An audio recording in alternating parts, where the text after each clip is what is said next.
Welcome back to More Life with Courtney. Thank you all so much for all of your support.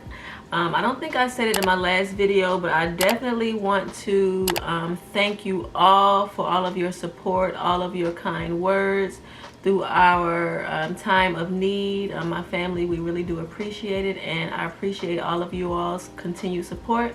As I said, we are embarking on a new journey, and our new journey is buying a house. But before we buy the house, we had to sell our current house.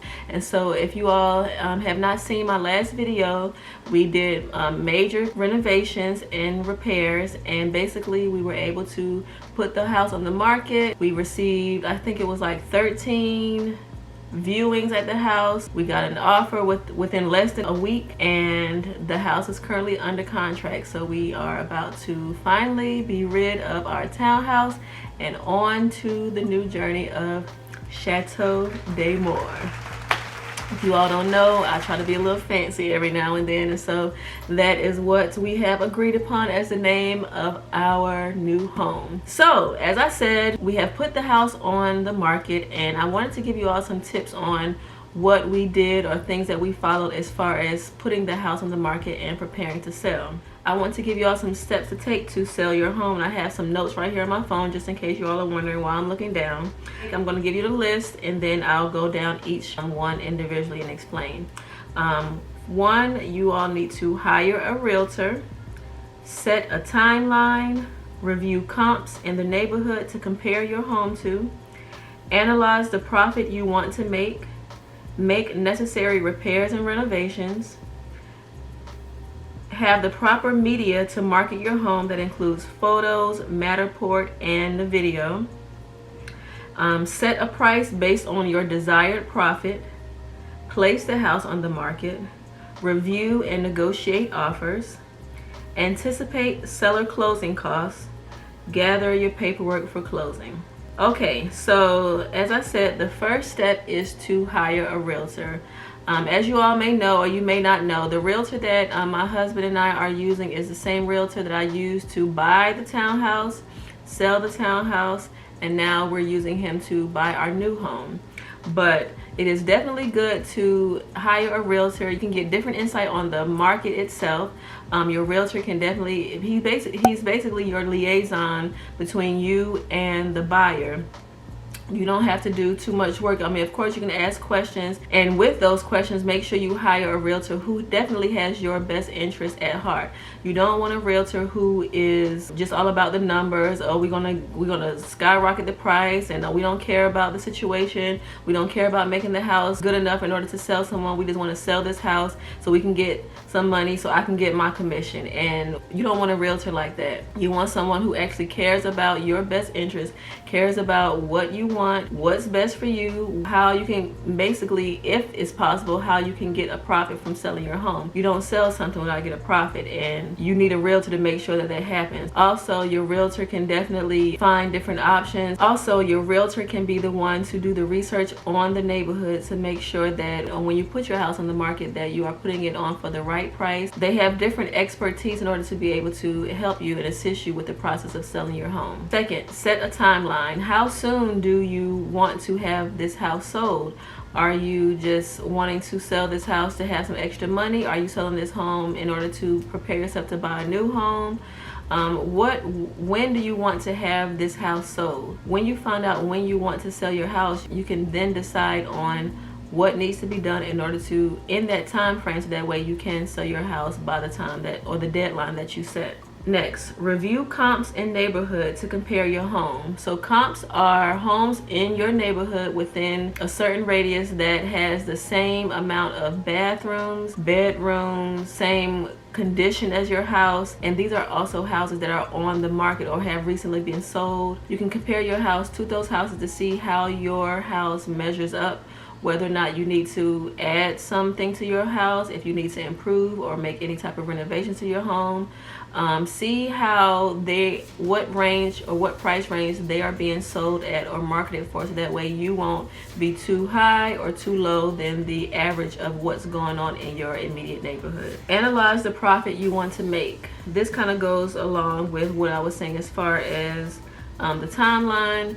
By you analyzing how much you want to make, you can then decide on how much you want to sell it for within range of the comps, and you can decide on what are you using this money for. So are you wanting to just get rid of it, you don't care about the house, you just want to sell it, you don't want to make a profit, or you actually do want to make some type of money in order to use it for whatever. You want to use it to pay off some credit, you want to use it to go as a down payment on your next home.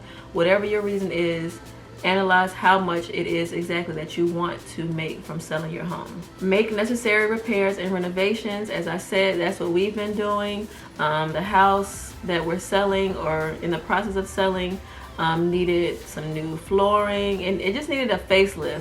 Like there's no, you know, structural damage or any type of crazy things that's going on with the house that will put anyone in danger if someone were to move in it. It just needed a new facelift. We added some paint, we got new flooring to update it to make it look more modern and new, and there were a few things that we did outside as far as power washing, cleaning the gutters, and adding on some curb appeal to make the house more appealing to someone who's in the market of buying a new house or finding a new place to stay. Have the proper media to market your home. So my realtor, and I'm going to shout him out, Donnell Williams, he's also on YouTube, and he's on Instagram. I'll put his information below. But basically, you want to have photos of your home that are appealing and clear and easy to see, so that way whoever's in the market to buy your home can see exactly what they're buying. I mean, this is not a blind date, so they want to be able to see what they're getting. I mean, I know at some point in time I heard that the market was so crazy where people were just buying homes sight unseen, but it's like, even if that's the case, you still want to be able to give them enough information or give them enough pictures, so that way they can know exactly what they're wanting to buy or what they're in the market for, just in case they may not even be able to go visit the home. But you can give them a good idea as to how the house looks by having photos. Matterport, which is the 3D virtual tour where you can, you know, tap on the screen and it'll bring you to one side of the room and another side of the house, and then, you know, each different room. And then video, which is a fluid tour of the home, so that way you can get a better idea of the layout of the home and see exactly how, you know, it may work for you or it may work for the buyer. So give the buyer or potential buyers as much as they can, so that way they can have all the information that's needed to make a sound decision in order to buy your home. Place house on market. So basically, once you've done all of the different renovations and repairs that you want to do, and you decide how much you want to make from the home, you will reach out to your realtor, or you all will keep contact with each other actually, but you will let the realtor know that you are ready to put the house on the market, so that way potential buyers can see what it is that you're selling. Review and negotiate offers. Once you all start receiving offers as to people who's wanting to buy the home, they may offer you a price that is the exact amount that you're selling the home for. However, they may go below if they aren't approved for that amount, or they may go higher, so that way they can stand out amongst anyone else who is interested in buying the home. Once you start receiving offers, you compare their prices, compare the type of loan that they have, who their lender is, whether or not it's a reputable lender, and also compare the price that they're offering. Anticipate seller closing costs. There are taxes and other costs that the county has to assess in order to make sure that in order to go forward with selling your home. Also, the buyer may ask for closing help. You may have to pay a certain percentage of the selling price to help them out with buying their home. Also, which I didn't know that they could ask for, but it's not a problem, they could also ask for you to pay for a home warranty. And if you aren't familiar with the home warranty is basically just what it is, a warranty where you pay a certain amount a month or per year, and it will basically cover things that may go wrong as far as your appliances or different things that goes wrong in the home. If something goes wrong, if there is an issue, basically the home warranty company will come out and repair it. If they cannot repair whatever the issue is, then they will replace the appliance with the next best thing. If they aren't able to replace it with the next best thing, then they will give you a check, so that way you can use that to buy your own. So those are things that you have to consider, and when selling the home, that the buyer may request certain things from you that you may not even think of. And lastly, gather your paperwork for closing. So if you're making a profit from selling your home, most of these costs will be deducted from the amount that you receive from selling the home. If not, then you would have to bring a check or any type of documentation that may have to show proof. Make sure you don't have any liens on the home. Make sure that everything is taken care of. If there's an HOA, make sure your HOA is paid for. Make sure everything is taken care of, and there's documentation to show that there aren't any type of outstanding issues with the home before you go to closing, so that way everything can be taken care of and there won't be any issues, any hiccups when it comes to signing that dotted line and handing that house over to the other person and then handing the money to you.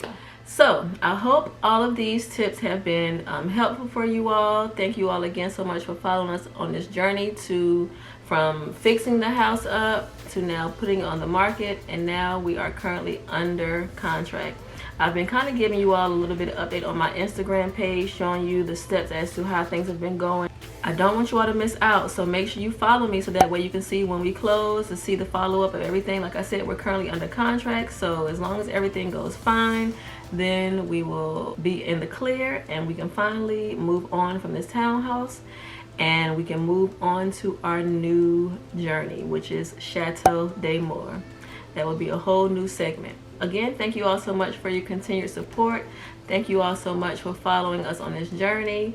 I hope you all are ready for everything that we have in store, because I'm excited. I've never, I've now purchased a home before, but this is my first time, me and my husband's first time having a house built. So of course, there is definitely a journey for us ahead, and we are ready for all the adventures that it has in store for us. Thank you again so much, and I'll see you on the next video. Bye.